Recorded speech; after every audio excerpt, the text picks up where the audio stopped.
আসসালামু আলাইকুম এভরিওয়ান। নতুন একটি ভিডিও নিয়ে আপনাদের সামনে উপস্থাপন করছি। আমি মোহাম্মদ আসাদুজ্জামান, বিএসসি টিচার। আমরা আজকে দেখব পর্যায় সারণীতে সোডিয়ামের অবস্থান নির্ণয় করা। খুব সহজ একটি ব্যাপার।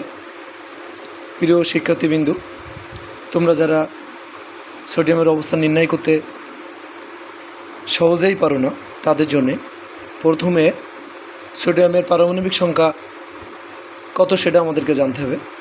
প্রথমে আমরা দেখব সোডিয়ামের পারমাণবিক সংখ্যা কত।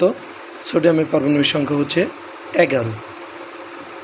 এই পর্যায়ে ইলেকট্রন বিন্যাস অনুযায়ী আমরা সহজেই সোডিয়ামের অবস্থান কোন পর্যায়ে কত নম্বর গ্রুপে অবস্থান সেটা সহজে নির্ণয় করতে পারবো।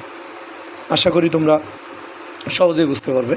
আমরা প্রথম পর্যায়ে 1s2 2s2 2p 6 3s1 এই হচ্ছে সোডিয়ামের ইলেকট্রন বিন্যাসের বিন্যস্তকরণ।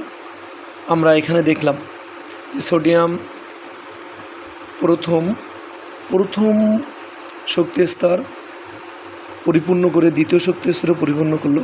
যেহেতু আমরা জানি প্রথম শক্তি স্তরের ইলেকট্রন 2টা প্রবেশ করবে এবং দ্বিতীয় শক্তির ইলেকট্রন প্রবেশ করবে হচ্ছে 8টি। তৃতীয় পর্যায়ে আমরা দেখি, তৃতীয় পর্যায়ে সোডিয়াম এস অরবিটালে একটি মাত্র ইলেকট্রন 1।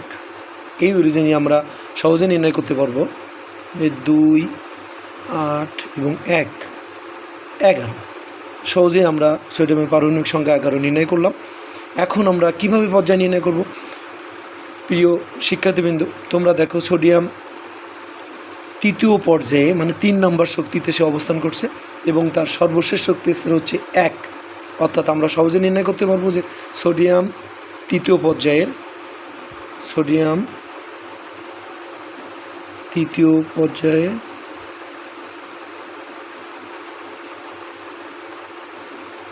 1 নম্বর গ্রুপে অবস্থিত। 1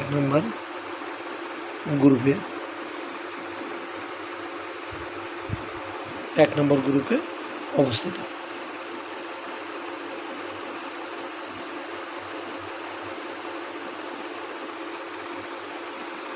তাহলে সুপ্রিয় শিক্ষার্থীবৃন্দ, তোমরা সহজেই বুঝতে পারলে। প্রথমে আমরা আবার একটু রিপিট করার চেষ্টা করি। সোডিয়ামের পারমাণবিক সংখ্যা হচ্ছে 11। ইলেকট্রন বিন্যাসের নীতি অনুযায়ী আমরা প্রথম শক্তি স্তরে 2টি ইলেকট্রন প্রবেশ করলো, দ্বিতীয় শক্তি স্তরে 8টি এবং তৃতীয় শক্তি স্তরে ইলেকট্রন প্রবেশ করছে 1টি।